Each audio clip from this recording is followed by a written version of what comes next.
Education એટલે મારું એવું અંગત માનવું છે કે આપણે રાષ્ટ્ર નિર્માણના કાર્યમાં પરોક્ષ રીતે જોડાયેલી આ કડી અને આપણો વિભાગ કહી શકાય. આ દેશને અંદરથી મજબૂત કરવાનું જો કોઈ કામ કરી રહ્યા હોય તે સૌ શિક્ષક ગણો છે.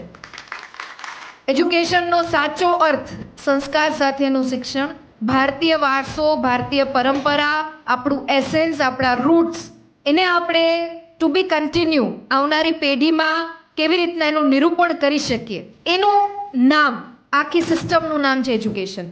એજ્યુકેશનની સાથે સાથે અહીંથી જેટલા પણ સન્માનિત એવોર્ડી ટીચર્સ છે કે જેમણે વિવિધ ક્ષેત્રમાં, ચાહે કલા હોય, સાહિત્ય હોય કે કોઈ પણ બીજું અન્ય ક્ષેત્ર કે જેમાં એમને પોતાનું યોગદાન સવિશેષ પ્રદાન કર્યું છે અને સમગ્ર શિક્ષણ વિભાગની સાથે સાથે ગુજરાતનું નામ સમગ્ર રાષ્ટ્રમાં ક્યાંક અંકિત કરવાનો પ્રયત્ન કર્યો છે, ત્યારે એવા તમામ એવોર્ડી ટીચર્સને ખૂબ હૃદયપૂર્વકના વંદન કરું છું અને અભિનંદન આપું છું.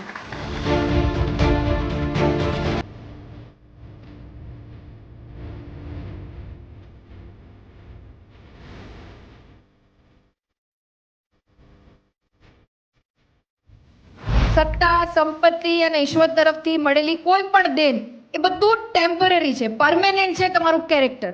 અને ટીચર્સનું character I hope and I believe સૌથી જો સ્ટ્રોંગેસ્ટ કેરેક્ટર જો કોઈ હોય સમાજ વ્યવસ્થામાં તો એ ટીચર્સનું કેરેક્ટર છે. બિકોઝ યુવાન બાળકથી લઈ અને યુવાની સુધી, દીકરો હોય, દીકરી હોય, એના લાઈફ સ્પાનના મોસ્ટ ઓફ ધી યર્સ આપ સૌની સાથે વ્યતીત કરતું હોય તો આપ વિચારી શકો કે ઇન્ફ્લુઅન્સ માઇન્ડમાં કેટલા લાંબા સમય સુધી સાથે રહેવાનું હોય. જીવન જીવવાની કળા જો કોઈ શીખવાડતું હોય તો એ ટીચર્સ છે. પુનઃ હૃદયથી અભિનંદિત કરી અને વિરમું છું. આપ સૌનો ખૂબ હૃદયપૂર્વકનો આભાર માનું છું. અસ્તુ. વંદે માતરમ. જય જય ગરવી ગુજરાત. ભારત માતા કી જય.